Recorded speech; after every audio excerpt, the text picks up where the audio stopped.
Mon fils, Ethan, était en classe de CM2. Et pour un gamin de 10 ans, il avait un succès énorme auprès des filles.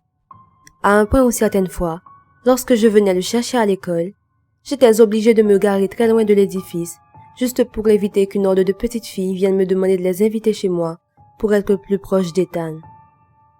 Alors, quelle a été ma surprise lorsque je l'ai vu me présenter sa petite amie imaginaire, Maya. J'ai toujours cru qu'il ne s'intéressait pas encore aux filles, et que c'est pour cela qu'il n'avait jamais décidé d'avoir une amourette avec qui que ce soit. Mais l'arrivée de Maya m'a fait alors penser qu'il ne trouvait peut-être pas les filles qu'il croisait à son goût. Je n'y prêtais pas vraiment attention. Il n'avait encore que 10 ans. C'était normal d'avoir des amis, des petites amies imaginaires à cet âge-là. Et en plus, c'était plutôt bénéfique. Il commençait à porter des chaussures, des chemises que je lui achetais, mais qu'il ne mettait jamais sous prétexte que ce n'était pas son style. Il mangeait même des légumes, ce qu'il ne faisait jamais auparavant. À chaque fois que je lui demandais pourquoi tant de changements, il me répondait que c'est parce que ça faisait plaisir à Maya. Comme cet ami imaginaire avait une bonne influence sur lui, je n'accordais pas trop d'importance à cela. Ce n'est qu'après que les choses ont commencé à changer. Ethan a commencé à être malpoli, ce qui n'était pas dans son habitude. Il a toujours été le chouchou des professeurs, et à présent, ils m'appelaient tous pour se plaindre de son comportement. Il ne travaillait plus à l'école. Il séchait énormément les cours pour se rendre je ne sais où. Il s'était même fait une coupe sans me demander l'autorisation. Et plus choquant encore, il avait commencé à fumer. C'en était trop. Et il répondait toujours la même chose à chaque fois que je lui exigeais des explications. Ça fait plaisir à Maya. J'étais énervée. Et j'ai donc fait ce jour-là ce que je n'avais jamais fait jusqu'ici. Crier sur lui. Écoute, Maya n'existe pas. Elle est purement le fruit de ton imagination.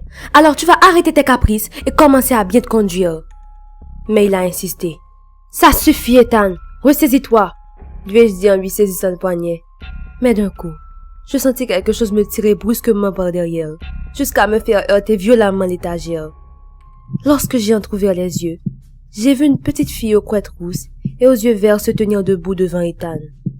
Je me souviendrai toujours du regard qu'elle m'a lancé avant de disparaître à nouveau. J'ai su dès ce moment-là que je devais impérativement sauver mon fils des bras de cette chose, mais je ne savais pas quoi faire. Ethan devenait littéralement un délinquant, et je ne pouvais même pas trop m'approcher de lui sans que Maya ne fasse son apparition. Mais là encore ça allait. Les choses se sont empirées lorsque mon fils est entré dans une grave dépression et a fait une tentative de suicide en avalant une énorme quantité d'antidépresseurs. Dieu merci, j'ai eu le temps de le transporter à l'hôpital. Mais cela a continué. Il se détériorait à vue d'œil. Il est même monté sur le toit et a tenté de se jeter du haut de la maison. Mais je suis arrivée à temps pour l'en empêcher. Et encore une fois, lorsque je lui ai demandé pourquoi il a fait ça, il m'a répondu que c'est parce que ça faisait plaisir à Maya. J'ai un moment pensé que si je fuyais avec lui, Maya n'aurait plus aucune emprise sur lui. Et c'est ce que j'ai fait. Je me suis rendue avec Ethan dans un cabanon en bois assez loin de la maison, et nous nous sommes endormis. Seulement, lorsque je me suis réveillée le lendemain, j'ai vu que j'étais de nouveau chez moi, couchée sur le sofa du salon, avec une dizaine de sangsues sur moi, pendant qu'Ethan dormait sous l'autre canapé. J'ai dû aller d'urgence à l'hôpital, et le docteur m'a dit que si je ne m'étais pas réveillée à temps, j'aurais fait une hémorragie. J'ai tenté d'expliquer le problème à la police, mais ils m'ont pris pour une folle, et m'ont même menacé de m'enlever la garde de mon fils. J'ai compris deux choses à cet instant. De un, je ne pouvais pas fuir Maya, il me fallait l'affronter. Et de deux, j'allais devoir me débrouiller seule. Je suis donc descendue au sous-sol de la maison pour la première fois depuis que je l'ai acheté il y a 5 ans, dans l'espoir de trouver quelque chose qui pourrait m'aider. J'ai effectivement trouvé des papiers laissés par un ancien propriétaire des années 80. Je les ai passés au peigne fin, mais je n'ai rien trouvé concernant Maya ou une entité lui ressemblant. Cependant, j'ai trouvé quelque chose d'intéressant. L'ancien propriétaire était en fait le bâtisseur de cette maison, et il mentionnait un trou qu'il avait lui-même fouillé dans la cour. Il disait que ce trou était spécial. Il avait la faculté de tout retenir à l'intérieur. Humain, créature, spectre ou âme. Si quelque chose ou quelqu'un tombait dans ce trou et qu'on le fermait à double tour, plus rien ne pourrait le faire sortir. Il ne s'en était jamais servi et l'avait caché en dessous d'un gazon. Je savais donc ce qu'il me restait à faire. Après de multiples recherches, j'ai fini par trouver le trou. J'ai enlevé la pelouse artificielle qui le recouvrait et je l'ai remplacé par quelques brindilles pour que Maya ne le remarque pas. Tout ça sous le regard de Madame Frank, ma voisine qui me prenait pour une tarée. J'ai ensuite demandé à Ethan de me suivre dans le jardin pour fumer un joint. Je savais qu'il accepterait et que Maya ne s'y opposerait pas. La lumière du soleil me permettait de la voir. Alors je l'ai attaquée en lui lançant un verre d'eau pour qu'elle s'énerve et qu'elle me suive jusque dans la cour. Ça a fonctionné, mais elle me lançait toutes sortes de choses. Et Ethan ne semblait pas comprendre. Il était très intelligent. J'avais donc compris qu'il était ensorcelé.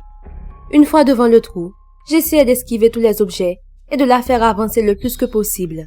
Mais sans que je m'y attende, Madame Frank vint se mettre devant moi pour me demander ce qui se passe et reçut le coup de râteau qui m'était destiné. Elle tomba directement dans le trou en écrasant les brindilles de son corps. Maya s'est aperçue du piège et se mit encore plus en colère. Mais contre toute attente, je la vis tomber à l'intérieur du trou, poussée par Ethan. J'étais à la fois choquée et heureuse. Je ne savais pas comment il avait été libéré de son emprise juste à temps, et je m'en foutais. L'important, c'est qu'il était désenvoûté et qu'il venait de me sauver la vie. Ensuite, on a tous les deux pris des planches, on les a clouées au trou pour le bloquer, et on l'a recouvert de gazon à nouveau. Ethan et moi, on a par la suite déménagé, et nous nous sommes installés à Houston. C'était la pire décision qu'on ait pu prendre, puisque 6 ans après, le jour de la fête d'anniversaire des 16 ans de mon fils, j'ai vu une jeune femme aux longs cheveux roux et aux yeux verts, accompagnée d'une vieille dame ressemblant à Madame Frank, me fixer dans la pénombre. Je ne comprenais pas comment cela était possible, mais j'ai ensuite compris que je n'aurais jamais dû déménager, puisqu'en le faisant, j'ai laissé place à de nouveaux propriétaires qui ont probablement trouvé le trou et qui l'ont ouvert.